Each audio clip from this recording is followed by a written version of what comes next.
Les matières plastiques issues de la pétrochimie ont envahi notre environnement.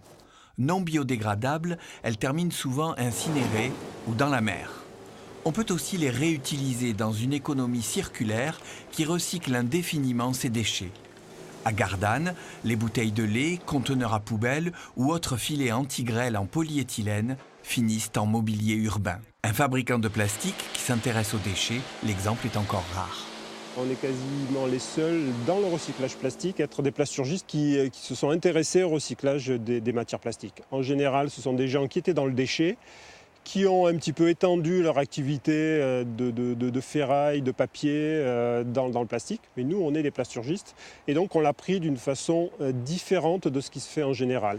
On a inventé une nouvelle technologie plutôt basée sur de la compression et de l'extrusion. Et cette technologie nous permet notamment d'utiliser certains plastiques en mélange, ce qui est pratiquement impossible dans toutes les autres techniques standards. La particularité des thermoplastiques, ce sont des matières plastiques qui, quand on les chauffe, elles fondent à des températures différentes. Vous avez le PVC qui fond à une température assez basse, environ 140 à 150 degrés. Les polyéthylènes, voire polypropylènes que nous utilisons fondent aux alentours de 200 degrés.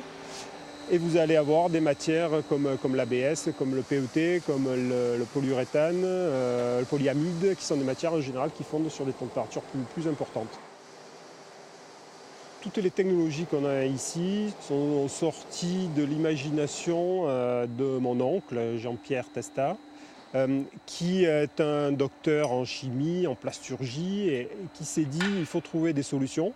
Malgré qu'il soit à la retraite depuis quelques années, il continue à nous aider à faire évoluer ces techniques et a dans la tête quelques idées pour aller encore plus loin. À l'origine, matière plastique, c'est fin et durée de vie très courte. Hein, un bouchon, un film, un sac, c'est très... Et nous, c'est épais et durée de vie très longue. C'est compliqué, les matières plastiques, mais le recyclage, c'est encore un degré de complexité supérieur. Hein.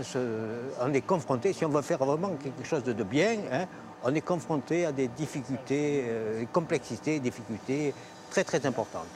Au niveau du recyclage des matières plastiques, tout est à faire. Si on compare à l'automobile, hein, on en est aux premières charrettes où on avait mis une machine à vapeur. Hein. On en est là. Hein. Et ça demande beaucoup de la persévérance, même de l'acharnement. Hein.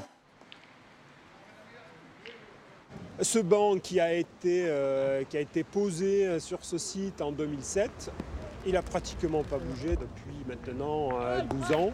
Mais si la collectivité nous le demande, nous pouvons sans aucun problème récupérer la matière, la rebroyer, la refondre et en refaire de nouveaux produits. Les produits finis que nous fabriquons à partir de polyéthylène recyclé ont des caractéristiques qui sont très intéressantes pour les collectivités. Ce sont des produits qui sont anti-tag, ce sont des produits qui sont évidemment imputrescibles, c'est la caractéristique du polyéthylène. Ce sont des produits qui n'ont pas besoin d'entretien et c'est ce qui intéresse les collectivités pour lesquelles les moyens sont en général en baisse, mais le fait de ne plus avoir d'entretien est quelque chose qui les intéresse beaucoup. Le matériau, ça n'a pas été suffisant parce que les gens ne savaient pas vraiment comment et où l'utiliser. Et c'est pour ça que nous sommes allés jusqu'aux produits finis, mobilier urbain. D'implanter des gros plots comme ça, de manière assez libre. Pour développer les produits finis, nous avons fait appel à un éco-designer. Nous avions besoin de montrer à nos clients que le plastique recyclé permettait de faire des produits de moyen et de haut de gamme.